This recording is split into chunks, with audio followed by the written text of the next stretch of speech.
ஆகட்டும் சாமி. நீங்க வாங்க பூபதி, உங்க பொண்டாட்டிக்கு சீக்கிரமாவே சரியாயிடும். டேய் வந்துங்கடா. சீக்கிரம் புடிங்கடா.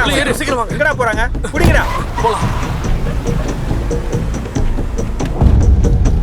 மாயங்கள் மந்திரங்கள் என்ற பெயரில் மக்களை ஏமாற்றிக் கொண்டு அநியாயமாக ஒரு சிறுமியின் மரணத்திற்கு காரணமான காலபைரவானந்த சுவாமியின் குற்றங்களை 4 நண்பர்கள் பகிரங்கப்படுத்தி இருக்கிறார்கள். ஏய் சாத்தானே, போறியா இல்லையா? இவளை விட்டுட்டு போயிடு.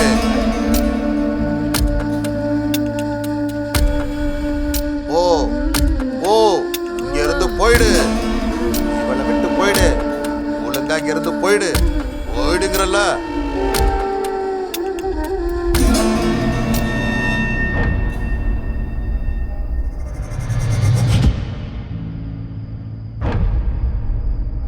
சென்னை நகரத்துல இருக்கிற ஒரு தர்கால தூபத்துல அபாயகரமான கெமிக்கல்ஸ கலந்து